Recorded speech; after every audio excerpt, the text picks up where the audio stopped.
এই সরকারের অনেক উপদেষ্টা আছে এখন বিগ বিগ বড় বড় ডিলিংসের সাথে জড়িয়ে গেছে, যেটা শেখ হাসিনা আমলে এত শর্ট সময় করছিল না। একটা বিতর্ক সৃষ্টি করার জন্য আপনি বলছেন আমার 4টা প্রদেশ লাগবে। আপনাকে এই অধিকার কে দিচ্ছে? আলী রিয়াজ সাহেবকে বাংলাদেশের সিটিজেন। প্রথমে আমরা সবাই মনে করতাম সংস্কার আগে।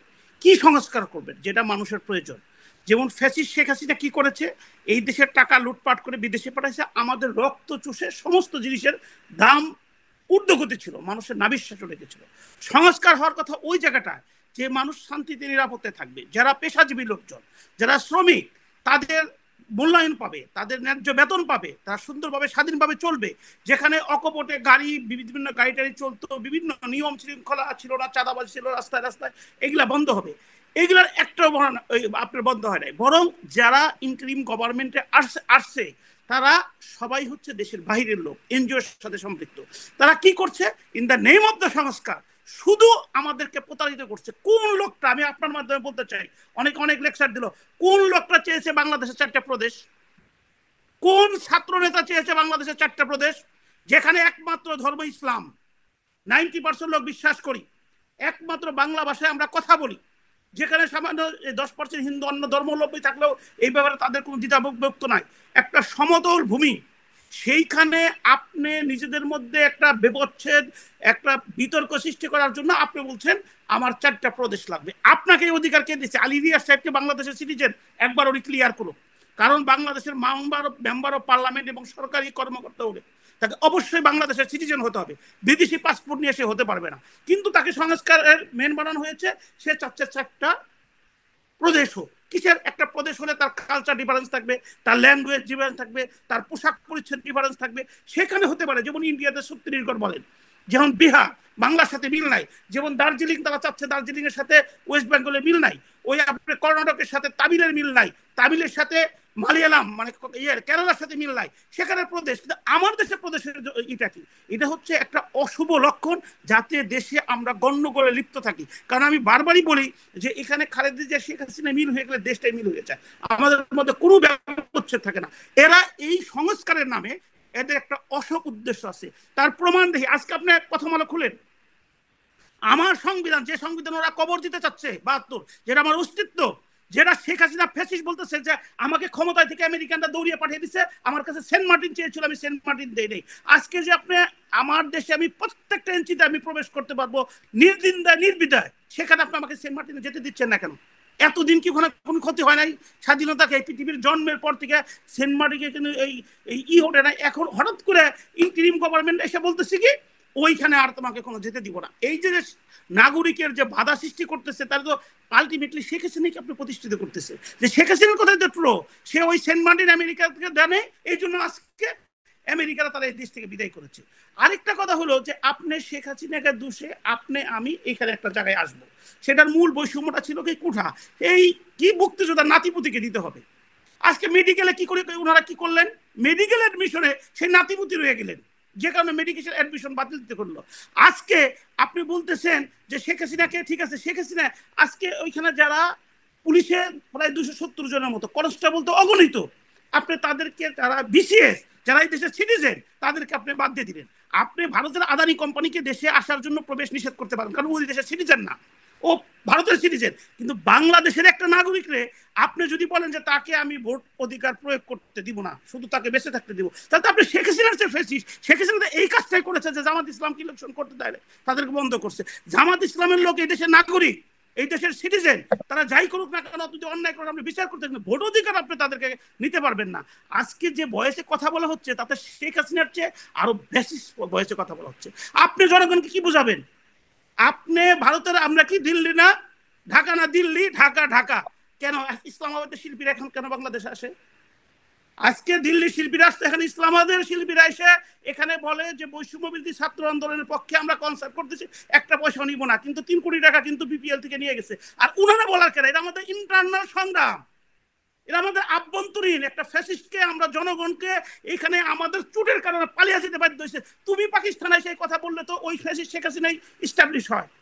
আপনি 72-এর সংবিধান, যেটা মুক্তিযুদ্ধ হওয়ার ইমিডিয়েটলি যারা যুদ্ধে অংশগ্রহণ করে, যারা শহীদ পরিবার, যারা যুদ্ধ বিভিন্নভাবে পার্টিসিপেট, সবাই মিলে ওই সংবিধানটা তৈরি করা হয়েছে 94 1972 সালে, স্বাধীনতার 1 বছর পরে। সেইখানে কিন্তু শেখ মুজিব সহ সবাই, বঙ্গবন্ধু সহ সবাই, আপনি এসে কবর দিতেছিলেন 31 ডিসেম্বর, ওই দিন শিবিরের সাথী সম্মেলন ছিল। তাইলে যে মানুষকে যে আপনি বলতেছেন, আলটিমেটলি তো আপনি শেখ হাসিনার দিকে তাদেরকে দাবি করতেছেন যে আমাদের শেখ হাসিনাকে দরকার, শেখ হাসিনা ছাড়া আমাদের হবে না। আপনি আলটিমেটলি শেখ হাসিনাকেই বলতেছেন যে শেখ হাসিনা আমাদের দরকার। হ্যালো, আমার হ্যাঁ, আপনার কি বলে যে না, ঠিক আছে, শুনতে হচ্ছে, হ্যাঁ বলুন। হ্যাঁ, আপনি একটা, আমি বলে যাচ্ছি ওই যে কি বলে যে আপনার ইতে চলে আসছিল, শুনতে পাচ্ছেন তো? এখন আরেকটা বিষয় হলো যে এই যে আপনি দিল্লি না ঢাকা ইসলামাবাদ কেন আসতেছে, আমাদের এই আন্দোলনের বেনিফিটটা কেন তারা নষ্ট করতেছে, আমাদের এই আন্দোলনটা কেন তারা নষ্ট করতেছে, এই ব্যাপারে আমরা কেন কথা বলছি না? আমরা ৭২-এর সংবিধান, শিবিরের সাথী সম্মেলন দিন কবর দিয়ে এই শব্দটা তো ফ্যাসিস্টের চেয়েও নগণ্য এবং জঘন্য। এইসব জিনিস আপনি কোথায় করবেন? আপনি যে জিনিসটা এই দেশের মানুষ চাচ্ছে, যে সংস্কারটা, আমি কেন বলি সংস্কারটা আমরা খেতে পারি, আমরা আমাদের প্রয়োজনীয় জিনিসগুলো যেন আমরা শুভমূল্যে পাই। আমাদের মধ্যে যেসব জায়গায় চাকরিতে পদায়ন করেন, পদোন্নতি করেন, শেখ হাসিনা ওই টুঙ্গিপাড়া গোপালগঞ্জের লোকের পুলিশ সারা বাংলাদেশে বসেছে, সেই জায়গাগুলো আপনি সংস্কার করেন। যেসব পুলিশ কর্মকর্তা গুলি করেছে, যেসব আওয়ামী লীগ নেতারা সম্পৃক্ত আছে, তাদেরকে বিচার করে ফাঁসি দিয়ে দেন। এগুলা জনগণ চাচ্ছে। কিন্তু তা না করে আপনি বলতেছেন কি দেশটাকে আপনি প্রদেশে ভাগ করতেছেন। তার মানে ভারতের যে প্রদেশ ঝগড়া করে তারা স্বাধীনতা চাচ্ছে, 2 দিন পর, আমি বলতে চাই না, বলতে খারাপ লাগে, সিলেটের লোক বলবে আমরা স্বাধীনতা চাই, ওইদিকে চিটাগাংয়ের লোক বলবে আমরা স্বাধীনতা চাই, ওইদিকে কি বলে রংপুরের লোক বলবে আমরা স্বাধীনতা চাই। এই যে বৈষম্যতা আপনার সৃষ্টি করতেছে। আজকে এই ইন্টারিম গভর্নমেন্টে যেখানে নর্থ বেঙ্গলের ছাত্র জনতা একসাথে মিছিল করে এবং বৈষম্যবিরোধী ছাত্ররা যে আমাদের উপদেশটা কোথায়, এই যে ইউনূস সাহেব এবং আলী রিয়াজ সাহেবকে এই ক্ষমতা কে দিছে যে ওনারা ওনাদের মন যুক্তি কিছু উপদেষ্টা নিয়ে দেশ চালাচ্ছেন? আপনি সবাইকে নিয়ে দেশ চালাতেন, আপনারা চালালেন না। আবার আপনার এইসব কথা জনগণ বলতেছে যে আপনি রাষ্ট্রপতিকে তারাইতে স্টুডেন্টরা গেলেন, সেখানে যে মারামারি করলেন, আবার ওই একই দিন আপনার প্রধান বিচারপতিকে এসে রাষ্ট্রপতি করার কথা বললেন। এই ক্ষমতাগুলো কে দিছে? এটা বাংলাদেশ। তার মানে এখন এই সরকার তা করতে পারছে না, সুতরাং কি আপনি নির্বাচনের ব্যাপারে বিএনপির দাবির সাথে একমত? আমি নির্বাচনের ব্যাপারে, এটা বিএনপির দাবি, এটা হচ্ছে দেশের গণমানুষের দাবি। এই যে আমরা ৭০ ইলেকশনে গিয়েছি, পাকিস্তান আমাদের কাছে ক্ষমতা হস্তান্তর করেন নাই, তারপরে বিভিন্ন সময় এরশাদ বিভিন্নভাবে মানুষের এই ইলেকশনটাই জনগণের অধিকার জনগণকে দেয় নাই। এরশাদরে পতন করে শাহাবুদ্দিনকে নিয়ে এসে মাত্র 2টা ইলেকশন সুষ্ঠু হয়েছে, 97 2000 সেই ইলেকশনের জনগণ ভোট অধিকার দিতে পেরেছে, 70-80% ভোট দিয়েছে। তারপরে শেখ হাসিনা 14, 18, 24 কাউকে ভোট দিতে দেয় নাই। এখন মানুষ 70%-এর মতো শিক্ষিত। আমাদের ছাত্র জনতা বেরিয়ে ফ্যাসিস্ট শেখ হাসিনাকে পালাইতে বাধ্য করেছে। তার মানে আমরা সবাই সচেতন। এখন ভোট দেওয়া হোক, এবং ভোটের আগে যেটা আপনার সময় নেওয়ার দরকার সেটাও আমি সবার সাথে একমত, যে এই শেখ হাসিনা এই যে ফ্যাসিস্ট যে দুর্নীতি, যে অন্যায়, যে অবিচার, যে হত্যাকাণ্ড ঘটাইছে, সেগুলো জনগণের কাছে পাবলিশ করা হোক, জনগণকে বুঝতে দেওয়া হোক, যেন জনগণ ভুল না করে। আরেকটা জিনিস, যদি আপনি শেখ হাসিনাকে হারাতে চান, যেটা আপনি মাদারীপুরে ভোটে জয়লাভ করছে, আপনাকে কি করতে হবে? যেখানে সেবা কার্যক্রম, এখানে একজন বৈষম্যবিরোধী ছাত্র নেতা আছে, আমি উনাকে সবিনয় বন্ধ করতে চাই। আপনারা কেন মেডিকেল কলেজগুলো যাচ্ছেন না, হসপিটালগুলো যাচ্ছেন না? সেখানে তো সেবা পাচ্ছে না। সেখানে ঠিক আছে, সে নিয়ে আমরা কথা বলবো, সে নিয়ে ভিন্ন বিষয়। আপনি মনে করছেন, একটা কথা বলে শেষ করব, যেখানে যে ওষুধের দাম কম ছিল ফ্যাসিস্টের আমলে, আপনি যদি বাড়িয়ে দেন তাহলে আলটিমেটলি মানুষ ফ্যাসিস্টে বিশ্বাস করবে। যে আমলে ফ্যাসিস্টের আমলে হসপিটালে গেলে কিছু ফ্রি ওষুধ পাওয়া যেত, ইনস্ট্যান্ট প্রাইমারি, সেই ওষুধটা যখন এখন সেগুলি, এই যে আপনি এই সরকার যা করতে পারছে না, সরকারের ব্যর্থতা, সুতরাং একটা নির্বাচন দিলে পরে রাজনৈতিক সরকার আসবে, সেটি সাধারণ মানুষ চায়। আপনি মনে করেন শুধুমাত্র আমরা বা নির্দিষ্ট কোনো জনগোষ্ঠী, সারা বাংলাদেশের মানুষই সেটা চায়। কিন্তু আপনি কি বিশ্বাস করেন কিনা, আপনি কি এটাও বিশ্বাস করেন কিনা পাশাপাশি যে রাজনৈতিক সরকার এসে এগুলিকে ইমপ্লিমেন্টেশন করতে পারবে? না, এগুলো তো অবাস্তব। আপনি প্রদেশ করলে দেশই তো থাকবেন একটা দিন। আজ থেকে 20 বছর পরে, 50 বছর পরে এই দেশে মানুষের মধ্যে, আমাদের নিজেদের মধ্যে ঝগড়া বিবাদ হবে। প্রদেশ করার বিষয়টা মুখ্য না। আমি বলছেন যে অন্যান্য যেসব সংস্কার, যেসব কারণে যে এই আওয়ামী লীগের পতন হয়েছে, সেই বিষয়গুলি তো চাচ্ছে মানুষ যে সেই সংস্কারগুলি হোক। সেই সংস্কারগুলি সামনে রাজনৈতিক সরকার এসে করতে পারবে, এই বিশ্বাস কি আপনার আছে কিনা? আস্থা কি আছে কিনা? আপনাকে পিন পয়েন্ট বলি, রাজনৈতিক সরকারকে পারতে হবে, কারণ রাজনৈতিক সরকার হচ্ছে দায়বদ্ধ জনগণের কাছে, ইয়ের কাছে। কিন্তু এখানে পিন পয়েন্ট বলি, যে জিনিসটা মানুষ আন্দোলন করেছে সেটা হলো শেখ হাসিনা যে নৌকায় উঠে ক্ষমতা নিয়েছে, দ্যাট মিনস তত্ত্বাবধায়ক সরকার এসে সেই নৌকাটা সে ডুবিয়ে দিয়েছে। মানুষ চাচ্ছে একটা নিরপেক্ষ সরকারের মধ্যে, শাহাবুদ্দিন সরকারের মতো এসে, হাবিবুর রহমান সরকারের মতো এসে জনগণ যাতে ভোট দিতে পারে, তারা ভোট দিয়ে দিই।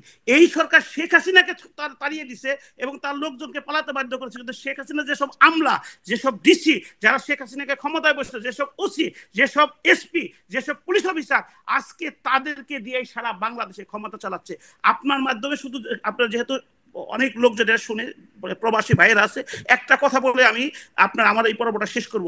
সেই বিষয়টা হচ্ছে যে খুবই দুঃখজনক, আপনি সংস্কার করবেন ওই জেলা প্রশাসকের নাম চেঞ্জ করেন, আপনি সংস্কার করবেন উপজেলা নির্বাহী অফিসারের নাম চেঞ্জ করেন, যেখানে কোনো জেন্ডারের পার্থক্য নাই, ছেলে মেয়ে সবাইকে যেখানে স্যার বলতে হয়, মহিলারও স্যার বলতে হয়, স্যারকেও স্যার বলতে হয়, ওইগুলো হলো সংস্কারের দরকার। আপনি ওইগুলো সংস্কার করছেন না, আপনি বরং তাদের বেতন বাড়াচ্ছেন। আমাদের গার্মেন্টসের বাইরা রাস্তায় বসে পড়ছে, আমাদের শ্রমিক বাইরা রাস্তায় সংগ্রাম করছে। অতএব এই সরকারের প্রতি মানুষের কোনো বিশ্বাস নাই। এই সরকারের ভাবর্থ মানুষ বুঝতে বলছে, এরা কিছু লোককে চাঁদাবাজির সুযোগ দিয়েছে। এবং আপনি খবর নিয়ে দেখেন, এই দেশে এই সরকারের অনেক উপদেষ্টা আছে এখন বিগ বিগ বড় বড় ডিলিংসের সাথে জড়িয়ে গেছে, যেটা শেখ হাসিনা আমলে এত শর্ট সময় করছিল না। দীর্ঘদিন ক্ষমতার পরে এরা এই কাজগুলো করতে অভ্যস্ত হয়েছিল, তখনই জনগণ এদেরকে নামিয়ে দিছে। আর এরা 6 মাস না যাইতে যাইতে এই সব কাজগুলো আজান দিয়ে করা ধরছে। এই জন্য এই সরকারের কাছে কোনো বিশ্বাস নাই। মানুষ এখন চাচ্ছে একটা ইলেকশন হোক, আমাদের সরকার, আমরা জনগণ, আমরা আমাদের ভোট দিব, এইটা মানুষ চাচ্ছে। এটা যদি না দেয়, আপনি বিশ্বাস রাখেন উইদিন 6 মান্থ, মানে 2025-এর শেষ অবধি এদেরকে শেখ হাসিনার মতো তাড়িয়ে দিবে জনগণ। ধন্যবাদ আপনাকে।